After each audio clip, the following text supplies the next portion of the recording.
Estamos reunidos aqui com uma parte da equipe, né? Está faltando a co-líder dessa equipe, que é a Creuza, mas nós hoje fizemos um trabalho, né?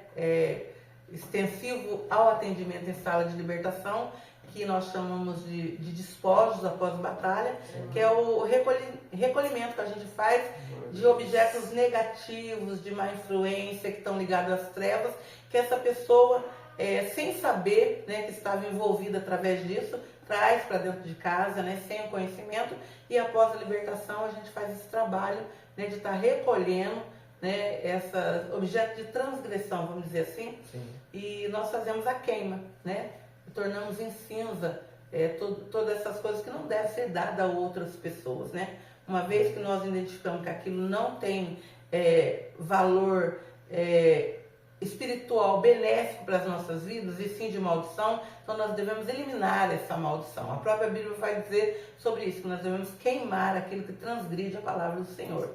Então é o que nós fazemos, né? Como resultado de pessoas libertas, a gente traz para fazer essa queima, e hoje nós estamos indo para fazer isso, né? Como equipe, como sempre fazemos. Então, aproveitando esse momento aqui para a gente estar, né, interagindo aí, né? No segundo podcast. Nós estamos aqui com a Priscila, né? Letícia, Gutierrez, Paulo. E a pergunta né, que sempre as pessoas perguntam pra gente, então, o que é libertação, né? Libertação, a partir do momento que você está preso de alguma forma, não estar preso mais, você foi liberto. Como a gente já disse da outra vez, quem liberta é Jesus, e a partir do conhecimento da pessoa de Jesus, né? Conhecereis a verdade vos libertará. Então, todos nós, para fazermos parte dessa equipe, desse ministério chamado Boanerges, que é o Ministério da Atos de Poder de Libertação, todos nós passamos por libertação. Como no outro podcast eu mesmo, né, dei o meu próprio testemunho, hoje nós temos aqui 4 outros testemunhos, né? Todos vocês passaram por libertação, né? Então eu gostaria que vocês compartilhassem um pouquinho como você chegou, Priscila, para a libertação, como você chegou na Arte do Poder, como você chegou, resume pra gente o teu primeiro contato com libertação e o quão importante você acha que é a libertação. Amém. Eu nasci numa família católica, minha mãe sempre foi muitíssimo católica mesmo, só que eu tive a graça de Deus por ter uma avó evangélica, não minha avó de sangue, mas minha avó adotiva. Então minha mãe, ela sempre me levava domingo nas missas e nos sábados eu estava ao culto com a minha avó. E minha avó, ela já fazia parte de um ministério de libertação. Isso hoje eu tenho 26 anos, há 22 anos atrás, desde os meus 4 anos. E desde pequenininho eu era encantada por esse ministério, que a minha avó e meu avô sempre fez parte, que eu sempre acompanhava ali, porque eu nunca queria ir para a escolinha, eu sempre queria ficar perto. Então eu sempre queria ver o que eles faziam. E aí eu cresci e aí eu tive que tomar uma decisão na minha vida. E com 12 anos eu tomei a decisão de realmente servir a Jesus Cristo. Então eu larguei mão daquilo que a minha mãe me ensinou, né? Ela sempre me apresentou Jesus como Jesus, só que tinha interesses ali que não fazia parte daquilo que eu cria. Então tinha coisas que eu precisava ser liberta. Então eu deixei a idolatria de lado e decidi seguir a Jesus. E aí eu me converti numa outra denominação, depois dessa eu fui para uma outra. E até que eu conheci Atos de Poder, através de uma outra amiga minha. E quando eu fui para Atos, eu já não via mais falar sobre libertação. Com 12 anos, quando eu converti, eu já não via mais falar sobre um ministério de libertação. Porque até então minha avó e meu avô saíram da igreja, não são desviados, mas saíram. E pra mim, não tinha morrido libertação. Até que eu conheci Atos de Poder. E quando eu fui no primeiro culto de Atos de Poder, foi na sexta-feira. E sexta-feira era dia da libertação. E aí era até a pastora que pregou, e eu me encantei com aquilo. Falei assim, de primeira eu falei, não, o meu lugar não é aqui, eu não quero mais vir pra cá, uma igreja muito barulhenta. E eu falei assim, que eu não venho mais. E aí minha outra amiga falou assim, não, eu preciso ir lá porque eu preciso da libertação, a minha irmã foi liberta e eu preciso da libertação. E minha outra amiga que me levava falou assim, vamos fazendo companhia pra mim. Eu fui indo junto, até que eu membrei na igreja. E aí, como todo mundo passava por libertação, eu queria também passar por libertação. Era uma fila extensa e chegou minha vez. Chegou minha vez rápido, porque eu fui casada e para casar precisava passar por libertação. E aí eu passei por libertação, só que eu não cheguei até a manifestação. Mas o demônio ele não estava dentro de mim, só que ele estava bem perto de mim. Uma influência. Então ele me influenciava em mentiras, me influenciava na fornicação, me influenciava em tudo aquilo que eu achava que talvez eu estaria fazendo certo como cristã, por tudo aquilo que eu já tinha aprendido, e ali eu aprendi que tudo aquilo não era certo. Como eu fui liberta de piercings, fui liberta de gostos mundanos, que hoje a gente sabe que não é as práticas de Deus, como tatuagens. E vários gostos que eu tinha ali foi deixado para trás. Então eu nunca manifestei, só que eu saí daí muito leve. E desde aquele momento da libertação, eu nunca mais fui a mesma Priscila de antes. Então assim, eu não só renasci no batismo, eu também renasci após uma libertação. Porque no batismo eu conheci um Jesus que ele me deu uma nova vida. Só que na libertação eu conheci o Jesus que me livrou de cadeias que eu vivia presa. Então eu posso falar que eu tive 2 renascimentos. Então não é importante só para as pessoas que têm uma possessão ali visível. Mas também é importante para pessoas que não têm essa manifestação visível, só que precisa ser liberta. Eu precisei ser liberta de amarras espirituais que eu achava que eu não tinha e que eu tinha muitos. E assim foi a minha libertação na Igreja Atos de Poder. E aí depois eu me encantei pelo ministério e com a glória de Deus hoje eu estou aqui. Faz parte dele, né? Faz parte dele. Uma pessoa liberta se torna uma libertadora também, né? Um instrumento de Deus, né, para a manifestação dessa libertação. Isso. É bem importante, assim, as colocações que você fez, porque, assim, não é uma regra que uma pessoa que seja do Ministério de Libertação tenha sido possuída, né? Porque há vários segmentos dentro da libertação, né? O inimigo ele vai trabalhar com amarras, com correntes, ele vai trabalhar com a influência, com a possessão, ele vai trabalhar com venda, ele vai trabalhar com mordaça, com coleira, com grilhões. Então, assim, uma infinidade de situações que a pessoa não precisa necessariamente ela ter tido uma experiência com as trevas e ela estar possuída, né? Mas como foi dito até outro dia, é como se você andasse muito em cima de uma esteira, numa academia e andou quilômetros, mas não saiu do lugar. Aquela vida presa, aquela vida amarrada, né? E você não teve um envolvimento direto com as trevas, mas você foi envolvido por alguém, né? Tem um segmento dos 5 sentidos, que pode ter sido as portas de entrada, pode ter sido o olfato, o paladar, né? A audição, a visão, o toque. Tudo isso tem influência satânica, demoníaca, de trevas. E você pode ter sido envolvido, você pode ter, como eu, ter comido uma oferenda, né? E ter tido um contato mais próximo, né? E precisa tanto de uma situação como a outra, precisa de libertação, precisa passar por esse tipo de oração. E essa oração que ali no caso nosso não expõe a pessoa, né? Mas se caso houver uma manifestação, a gente vai, né, trazer essa pessoa de volta dessa manifestação e a gente vai marcar um horário, agendar um horário para que essa pessoa tenha privacidade, né, para que ela não se sinta exposta.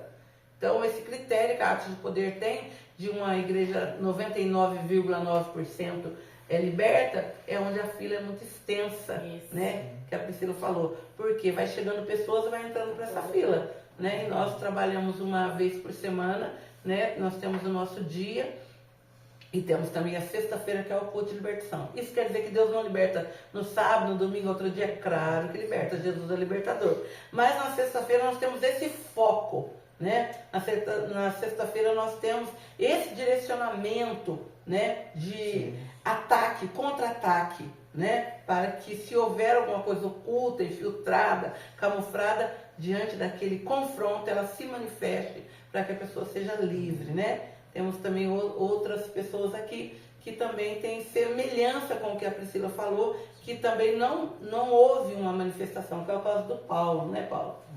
Amém. A minha foi o seguinte, eu cheguei através da minha esposa, começou a ir nos cultos nos lares e, consequentemente, comecei a ir também e eu cheguei na igreja, Atos de Poder, e via na sexta-feira as pessoas sendo atendidas, como a pastora falou, e saindo diferente. E aquilo ardeu no meu coração. de chamado, sem eu saber, eu só ia na igreja por ele, mas sem saber eu tinha um chamado de Deus na minha vida, nessa área de libertação. E no meu caso, não manifestou da minha esposa. Isso não quer dizer que não tinha em mim, porque através da relação sexual também, às vezes está num, mas não está no outro. Isso não quer dizer que não está no casal. Às vezes, no meu caso, estava só na minha esposa. Sim. Quando nós passamos por chegou nossa vez e passamos por esse processo de libertação. Então, isso é muito importante também, para que, às vezes, a pessoa passa, mas não manifestou, mas às vezes o cônjuge dela está lá no cônjuge dela. Isso. Então, quer dizer o quê? Que ele vai passando de um para outro. Às vezes, quando o cônjuge for passar, já está nele de volta. Exatamente. É uma ponte, não é um fluxo. Ponte, através do sangue. É a necessidade que passe os dois para que possa dizer, eu sou liberto. Sim. Já veio para uma relação sexual. Através da relação sexual. Passava, às vezes estava em mim, às vezes estava nela. Mas graças a Deus, hoje nós estamos libertos. Estamos firmes faz 5 anos. E Deus fez muitas coisas na minha vida. E levantou eu vários chamados, e nesse chamado muito importante que é ajudar as pessoas a serem libertas também, em nome de Jesus. Também é importante. Você falou de uma situação assim que às vezes as pessoas têm ignorância no sentido da falta de conhecimento, né, Paulo? A igreja fala pouco, um assunto que a igreja fala pouco é a morte e sexo, né? E morte é um espírito, né? De falar, morreu foi a vontade de Deus, né? A vontade de Deus é que viva e tenha a vida em abundância, né? E ainda que morra, viverá, né? Enfim. E o sexo é uma coisa que é de Deus, feita por Deus, né? Para que o casal tenha sua comunhão íntima, mas se não for debaixo da graça de Deus, se torna uma porta aberta para espíritos, né? Se torna uma porta aberta, é uma transgressão, então isso permite com que alguns demônios que trabalham nessa área, eles venham, né, influenciar essa pessoa. Então é onde é um fluxo, né? Onde o inimigo se relaciona ali. É um assunto muito profundo, muito polêmico, mas a gente tem Bíblia, né? Muita Bíblia para provar que realmente isso acontece e que o leito tem que ser santo, né? Que o matrimônio é muito importante para que, né, devido os espíritos não trabalhem nessa área, né? E venham destruir a pessoa, venham escravizar a pessoa, a prostituição, né? Ou tantos outros pecados nessa área onde o Paulo falou, né? Que estava na mulher dele, não estava nele, mas consideram a pessoa liberta quando ambos passam por libertação, para que não haja mais aquele fluxo, né? O Gutierrez também, né? O Gus já tem um testemunho mais diferente, né? Tudo bem, pessoal? Então, pessoal, na verdade é o seguinte, eu vim do mundo de trevas, não é porque eu era uma pessoa ruim, né? Eu fui de família humilde, eu sempre fui um jovem que até um ponto eu respeitava pai e mãe, até um ponto, né, eu me caracterizava como uma pessoa, né, de Deus. Porém, as coisas foram mudando com o tempo, com as relações, as ligações com as coisas mundanas começaram a influenciar na minha vida. E eu comecei a mudar o caráter, mudar as atitudes, mudar as amizades. E tudo isso eu não sabia, mas vinha da parte do mal. E isso começou a influenciar na minha vida de uma forma que a minha vida começou a se tornar uma desgraça. Então a palavra desgraça é uma pessoa sem a graça de Deus. E eu estava sem a graça de Deus. Então eu fui me envolvendo com relacionamentos, fui me envolvendo de uma forma pior depois no mundo das drogas e este mundo do crime, né? E isso tudo era uma obra do adversário na minha vida, que tentava me levar para quê? Ou para a morte ou para uma condenação de uma cadeia. Então, assim, o que eu vejo, pastora, é um contexto de pessoas que estão oprimidas pelo inimigo, né? E às vezes nem sabe por que a pessoa se tornou aquilo. Às vezes nem sabe de que forma que a pessoa, né, conseguiu chegar naquela situação. Mas no meu caso foi uma obra do mal que aconteceu e até porque eu quase fui preso, né? Graças a Deus, Deus me libertou. Eu hoje, né, sou nascido em Cristo novamente, e eu creio que o velho homem, ele morreu lá na cruz, né? Jesus pagou esse preço por nós. Jesus levou sobre si todas as enfermidades. Então, graças a Deus, há 8 anos de conversão que eu estou hoje, e Deus tem realizado, Deus tem feito um novo projeto, Deus tem mostrado aquilo que Ele tem novo, né? E a libertação foi uma parte muito importante disso que aconteceu na minha vida, porque eu não conseguia viver em paz. Em todo momento, em todos os lugares que eu estava, eu não conseguia ter paz.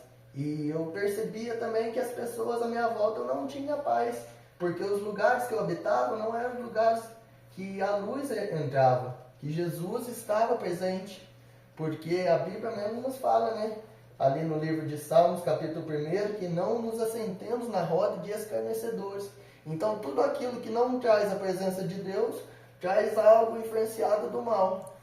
Mas o que é importante num podcast assim é que também você, né, comente aí nos podcasts o que você quer saber, qual que é o teu interesse, de que forma que alguma coisa está agindo na sua vida, né? Você pode às vezes estar sofrendo por algo, tendo uma crise de ansiedade, algo desse tipo, que influencia em algo espiritual. Comente a sua dúvida, porque podemos trazer aqui nesse podcast também essas perguntas relacionadas à libertação, né, pastora?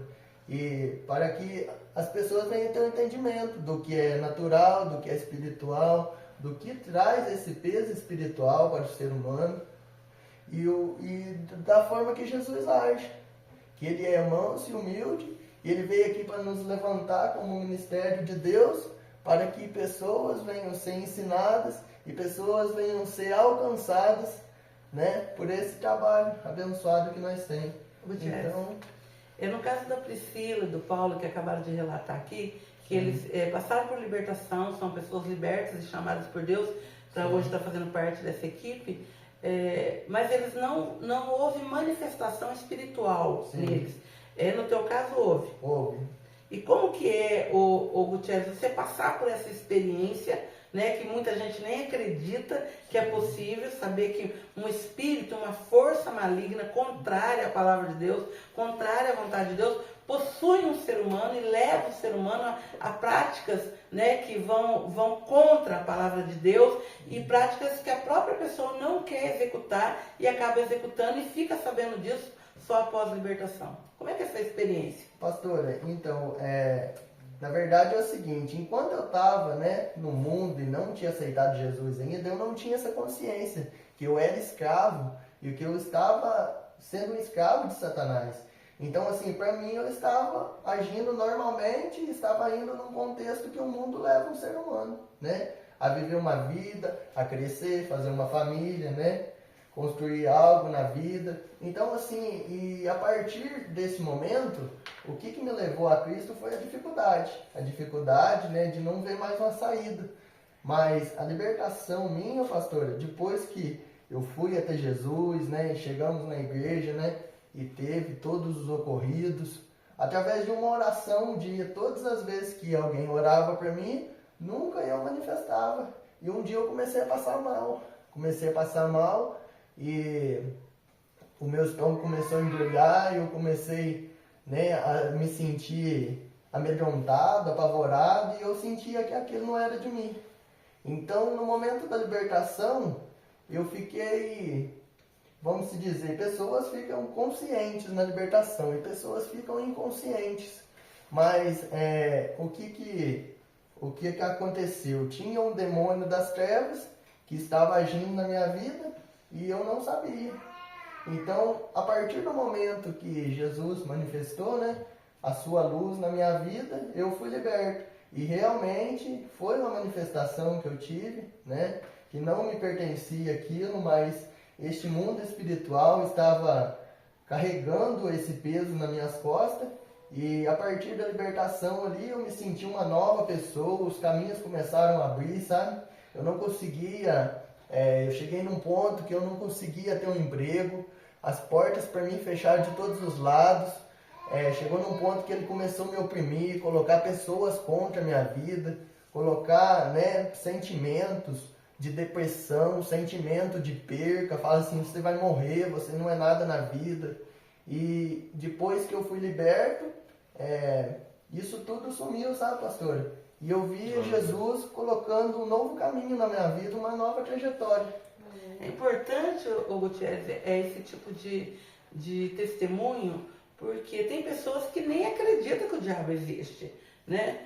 O mundo espiritual é invisível, tanto para o bem quanto para o mal, né? Deus querendo que a gente tenha experiência com os anjos e que a gente veja alguma coisa, a gente vai ver. Está aqui o tempo todo a Bíblia mostrando os anjos, né? As aparições e tal. Mas numa totalidade é invisível. Por exemplo, os anjos estão aqui, né? É possível que tenham outros espíritos por aqui, mas nós no momento não estamos vendo eles. E por ser invisível, muitas pessoas não acreditam. Tem pessoas que vão ver o podcast e vai falar assim, isso aí não existe. Por isso é importante você testemunhar e falar, eu era assim, não sou mais, eu senti isso, eu não sinto mais, né? Ter o testemunho. Tem pessoas na sua vida que vão falar, eu lembro do Gutierrez, era assim e assim. E tem pessoas hoje que convivem com você que já vê a diferença. Verdade. Então um marco, né? Um ponto de partida é o quê? O antes, o durante e o depois, né? Antes você era ignorante a respeito disso, Verdade. durante você recebeu essa libertação e hoje você é liberto. E o pastor, e até chegou num ponto que às vezes tinha pessoas que chegavam até mim e falavam e eu ignorava. Eu ignorava por quê? Porque eu acreditava que eu estava certo. E eu acreditava que não existia. Porque eu passei a desacreditar de Deus. Porque eu falava assim, se Deus realmente existisse, isso tudo não estaria acontecendo comigo. Então eu virei um incrédulo no meio desse caminho do serpente. Eu virei um incrédulo porque as dificuldades foram tão grandes, as aflições, o peso, né, de palavras contrárias à minha vida foi tão grande que eu passei a desacreditar em Deus. Até no dia que eu busquei o Senhor, né, orei e falei assim, Deus, numa dificuldade tremenda, quase sendo preso, falei, Deus, se o Senhor realmente existir, o Senhor não vai me deixar trajetar esse caminho. E a partir dali, Deus me honrou e me direcionou a ter uma libertação. Sim, benção, né? A gente fica feliz com isso, né? Para fechar esse tempo aqui, né, Letícia, né? Como foi a tua experiência, Letícia, para a gente fechar esse podcast? Eu vou contar o comecinho, né, da minha conversão e como que eu cheguei na Atos de Poder e como que foi o processo de libertação. Eu sou esposa do Gutierrez, né, ele contando o testemunho dele por tudo que ele passou e tudo isso que ele passou eu passei junto. E eu era de uma família católica, de um berço católico, onde eu fui crismada, batizada. Eu ouvia falar de Jesus, mas eu não conhecia ele como hoje eu conheço. E por tudo que ele passou, a gente não tendo conhecimento, não tendo um apoio, né, para nos firmar na palavra do Senhor, trazer essa transformação na nossa vida, eu estava com depressão, eu pensava em me matar, me suicidar. E um dia, eu trabalho na roça, tinha um pastor da igreja ali de São Bento que ele trabalhava e ele falava que ele não sabia o porquê que ele estava naquele local, mas que Deus tinha mandado ele. E ele evangelizou eu e o meu esposo. E eu escutei tudo aquilo que ele falou de Jesus, o que Jesus podia fazer na nossa vida, e eu fui até ele. Aí, a partir daquele momento, nós começamos a cultuar e eu vi a mudança de Deus nas nossas vidas. O que Deus foi fazendo, né? Só que, por mais que eu estava me sentindo bem, mas tinha muitas coisas na minha vida que mostravam que eu ainda não estava liberta. E ocorreu algumas coisas, onde a gente acabou conhecendo a pastora Vilma, o pastor Richardson, né? E nós no acampamento que tinha na igreja, que faz o retiro de carnaval, todas as vezes na hora da palavra eu podia ter descansado, não tinha trabalhado e chegava na hora do culto, era aquele sono. Nossa, eu não aguentava, eu cochilava no culto, meu marido ainda ficava bravo comigo e falou assim, Lê, mas você tá dormindo na igreja? Eu falei, Gu, mas não é de mim, eu não sei, é um cansaço, é um peso. E eu falava assim, pastora, passe por libertação, porque tem alguma coisa de errado, não tem explicação. E como todos eles aqui falaram, né, tem a fila de espera, né, para passar por libertação. E chegou o grande dia, onde eu passei, meu esposo passou, E ali na salinha de libertação não houve uma manifestação. Só que aquilo que estava em volta, né, a opressão, o que estava agindo na nossa vida, no nosso relacionamento, e através daquela oração que a pastora Vilma fez e os outros participantes do Ministério Boanerge, houve a libertação. Eu não tive a manifestação física de o demônio incorporar no meu corpo, mas através da oração foi tirado esse peso, essa carga que havia sobre mim, onde eu tinha esse cansaço espiritual, onde o inimigo ele roubava a palavra do Senhor, né, que era semeada no meu coração. E eu vi o que Deus fez na nossa vida, o mover, e através disso, né, teve uma chamada na igreja, onde a pastora falou assim, hoje vai ter a noite no altar. E através daquilo, ela separou algumas pessoas que tinham interesse, e chegou no fim, muitos foram chamados, mas pouco foi escolhido. E dessas chamadas só restou eu, o Gutierrez e o Paulo. E hoje nós fazemos parte do Ministério de Libertação, onde nós oramos e libertamos pessoas, né? E ver o que Deus faz no nosso meio, dentro daquela salinha, o mover de Deus ali, onde a gente vê pessoas entrando tristes, depressivas, enfermas, e elas saem curadas, como a pastora Vilma saiu curada. A gente tira essa carga, esse peso que o inimigo coloca sobre os nossos ombros, sobre as nossas costas. Muito bem, isso mesmo. A glória de Deus, né? E nós estamos ali, né? Trabalhando, embora que a procura seja muito grande, a demanda é muito grande, mas nunca recusamos atender ninguém. Temos o nosso método de trabalho, né? E a gente vai estar sempre aqui contando as experiências que já tivemos, né? Por longos anos, né? Vocês estão mais há pouco tempo, mas eu e o pastor Richard já vemos aí numa chamada de 35 anos, 15 de igreja, então a gente tem muita experiência para compartilhar com vocês, experiências espirituais, sem, né, estar expondo ninguém, nomes, endereço e nada, mas a experiência, né, o teor da grandeza da experiência, de podermos usarmos a Bíblia, né, como arma. A Bíblia vai dizer que as armas da nossa milícia não são carnais, mas são poderosas em Cristo Jesus para destruir fortalezas e anular sofisma. E para isso que nós estamos aqui, é para isso que nós temos essa chamada. Muito obrigado e até a próxima. Aleluia.